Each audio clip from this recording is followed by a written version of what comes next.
حضرت علی سے کسی نے پوچھا، یا علی آپ کی زندگی میں کوئی ایسی حسرت جو رہ گئی ہو؟ تب حضرت علی نے فرمایا، دو حسرتیں رہ گئیں، ایک کہ جتنا مجھے علم تھا کسی نے پوچھا نہیں، دوسرا جتنا میں سخی تھا اتنا کسی نے مانگا نہیں۔ آپ نے فرمایا، زندگی کے 3 سنہری اصول ہمیشہ یاد رکھو۔ ایک، اس سے ضرور معافی مانگو جسے تم چاہتے ہو۔ دوسرا، اسے مت چھوڑو جو تمہیں چاہتا ہے۔ تیسرا، اس سے کچھ نہ چھپاؤ جس پر تم اعتبار کرتے ہو۔ آپ نے فرمایا، دوست سے سنبھل کے دوستی کرو، ہو سکتا ہے وہ کسی دن تمہارا دشمن بن جائے، اور دشمن سے سنبھل کے دشمنی کرو، ہو سکتا ہے وہ کسی دن تمہارا دوست بن جائے۔ زبان کا وزن بہت ہی ہلکا ہوتا ہے، مگر بہت کم لوگ اسے سنبھال پاتے ہیں۔ آپ نے فرمایا، جسم ایک دکان ہے اور زبان اس کا تالا۔ جب تالا کھلتا ہے تو معلوم ہوتا ہے کہ دکان سونے کی ہے یا لوہے کی۔ زندگی تیز ہواؤں کی مانند ہے، جس نے اس کی آندھیاں برداشت کر لیں وہ کبھی غم کی گھٹا نہیں دیکھتا، سرسبز و شاداب باغ دیکھتا ہے۔ حضرت علی سے کسی نے پوچھا کہ کیسے پتا چلے گا کہ جو پریشانی یا مصیبت ہم پر آئی ہے وہ اللہ کی طرف سے آزمائش ہے یا ہم پر اللہ کی طرف سے سزا ہے؟ آپ نے جواب دیا، جو مصیبت تجھے اللہ کی طرف لے جائے وہ آزمائش ہے، اور جو مصیبت تجھے اللہ سے دور کر دے وہ سزا ہے۔ حضرت علی کے پاس ایک یہودی آیا اور کہا، میں نے سنا ہے کہ جب آپ مسلمان عبادت کرتے ہو تو وسوسے اور خیالات آتے ہیں، جبکہ ہم عبادت کرتے ہیں تو ہمیں نہیں آتے۔ حضرت علی نے جواب میں فرمایا، اگر ایک گھر فقیر کا ہو اور ایک گھر امیر کا تو چور کہاں جائے گا؟ یہودی نے کہا، امیر کے گھر میں۔ حضرت علی نے فرمایا، کبھی تو شیطان ان کو ستاتا ہے جن کے دل میں اللہ ہو، جن کے دل میں اللہ کی محبت نہیں ہوتی وہاں شیطان کا کیا کام؟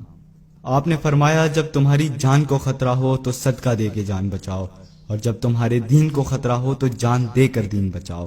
آپ نے فرمایا کہ زندگی 2 دن کی ہے، ایک تمہارے حق میں، دوسرا تمہارے مخالف۔ جس دن تمہارے حق میں ہو اس دن غرور مت کرنا، جس دن تمہارے مخالف ہو اس دن صبر کرنا۔ کسی کی مدد کرتے ہوئے اس کے چہرے کی طرف مت دیکھنا، ہو سکتا ہے ان کی شرمندہ آنکھیں تمہارے دل کے اندر غرور کا بیج بو دیں۔ 3 چیزیں ایمان کو تباہ کر دیتی ہیں، امیروں کی محفل، عورتوں کی صحبت اور جاہلوں سے بحث۔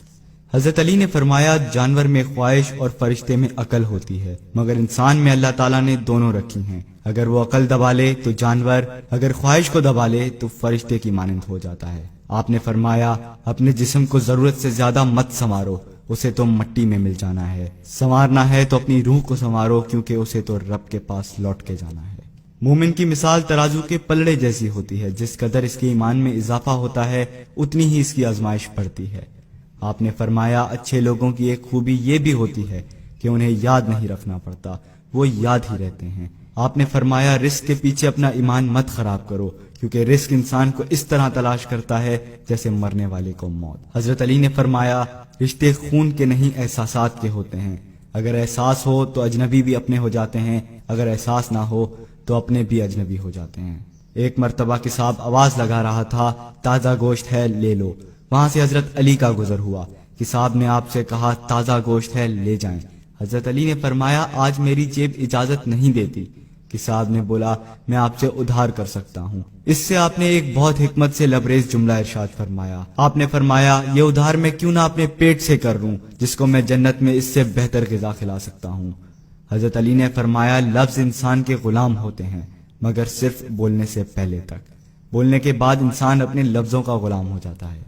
آپ نے فرمایا، کوئی تمہارا دل دکھائے تو ناراض مت ہونا، کیونکہ قدرت کا قانون ہے، جس درخت کا پھل زیادہ میٹھا ہوتا ہے لوگ پتھر بھی اسی کو مارتے ہیں۔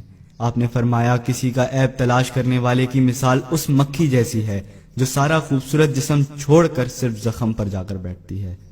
آپ نے فرمایا، اچھا دوست چاہے کتنا بھی برا بن جائے کبھی اس سے دوستی مت توڑنا، کیونکہ پانی چاہے کتنا بھی گندا ہو آگ بجھانے کے ضرور کام آتا ہے۔ آپ نے فرمایا، زندگی کے ہر موڑ پر صلح کرنا سیکھو، کیونکہ جھکتا وہی ہے جس میں جان ہوتی ہے، اکڑنا تو مردے کی پہچان ہوتی ہے۔ دوست ہو یا پرندہ دونوں کو آزاد چھوڑ دو، اگر لوٹ آیا تو تمہارا، نہ لوٹ کر آیا تو تمہارا وہ کبھی تھا ہی نہیں۔ بادشاہ نے وزیر کو انگوٹھی دی اور کہا، اس پر کوئی ایسا فقرہ لکھوا لاؤ جسے میں خوشی میں پڑھوں تو اداس ہو جاؤں اور غم میں پڑھوں تو خوش ہو جاؤں۔ وزیر گیا اور انگوٹھی پہ یہ لکھوا لایا کہ یہ وقت بھی گزر جائے گا۔